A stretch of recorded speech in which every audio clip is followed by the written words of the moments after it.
Hello everybody, welcome back to another episode of The Hard Truth. Thank you so much for watching. Thank you for all that you do.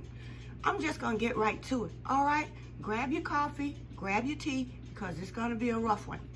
Listen, Brian Kohberger waived his right to a speedy trial, and I personally am shocked and appalled. And I'm gonna tell you why, all right? I thought we were just at the place where all we were waiting on is for Bethany to testify and give her exculpatory evidence, and for Aaron Taylor to cross-examine Dylan. I thought that's all we needed to get to nip all this in the bud. Okay, evidently not. Okay, now listen. Brian Kohberger could be in jail for 5 or 10 years waiting on a trial or trying to get through one. And what's really most disturbing to me is it looks like he could do that nick or that dime. And so I've come to the conclusion that Brian Kohberger probably went to jail before and it was expunged, okay? I understand he has a record for stealing his sister's phone, and that's cute.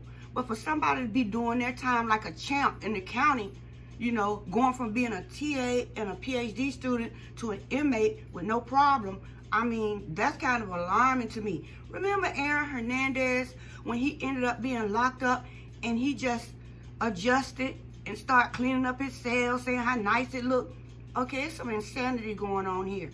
Now, I'm going to tell you, it's something up. And I already know what you're going to say, but I have to tell the truth. Okay, I have to tell you how I see it, right? And so let's get into this, and I'm going to give you my point, because you don't give up your right to freedom. I don't care what the situation is. I feel like Aaron Taylor could have just started on October the 2nd and just keep asking for continuance. Keep asking for, you know, more time. She would have got it because she could have kept calling the prosecution on stuff that they haven't turned over. Calling them on stuff, you know, that it's not right. And they would have had to give them more time. I would have rather fight through that than expose myself to the possibility of being in jail, county jail, for years. All right? For years. You heard that? Years. And so, what do you think about it? Let's get into this discussion. I already know what some of you going to say, but I just have to tell it like it is. Okay? Something is amiss. Being in jail is nothing to play with. Not only could you spend years waiting to get, you know, to trial, if you're convicted, you could spend decades waiting for them to execute you. And you don't know when it's going to happen. And in between that time, you can be assaulted or killed by another inmate. So, I mean, just putting this off and you know, allowing for more time, to me, is just going deeper and deeper down a rabbit hole that you may not be able to get out of, okay? It's a whole nother wonderland because, you know, you could fall through the cracks. We're talking about a place where we had jurors on the grand jury that didn't even fill out the questionnaire properly. Look at this guy in Ada County in Idaho, Thomas Creech. He spent 37 years in jail. And now that he's supposed to be executed, they're saying he shouldn't be executed. And he killed somebody while he was in prison. All right?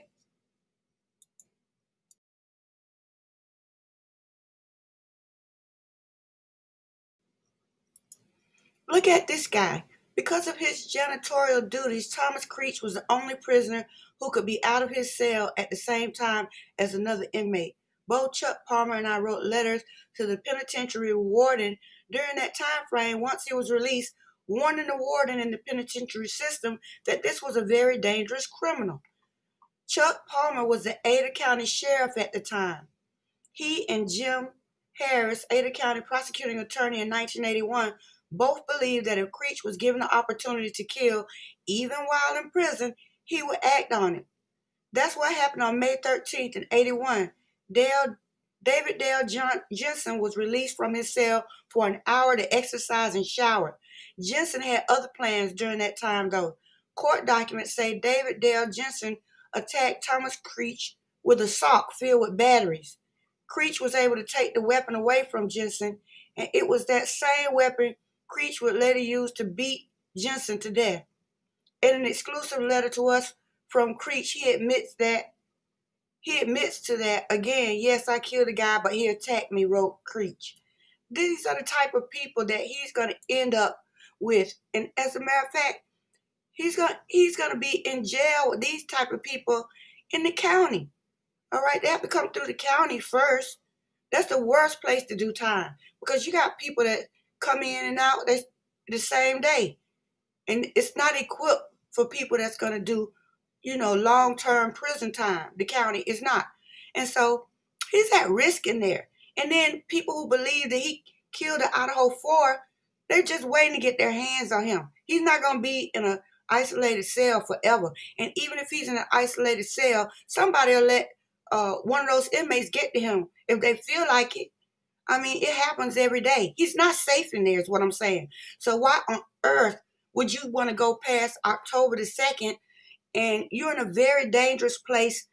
A lot of the mainstream media and the public believe that you did this, whether you did it or not. They believe you did it. And so you need to be trying to get up out of there.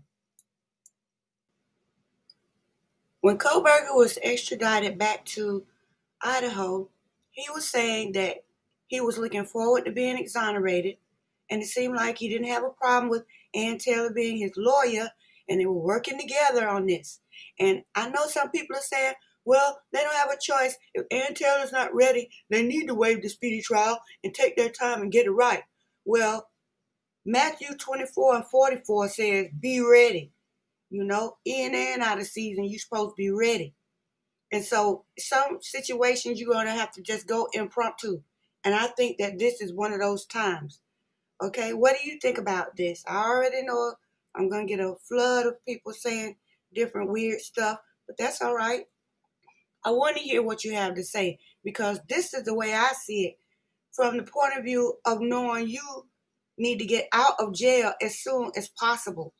You just have to do what you have to do. And I just am shocked and appalled that Kohberger waived his right to a speedy trial. I mean, who does that?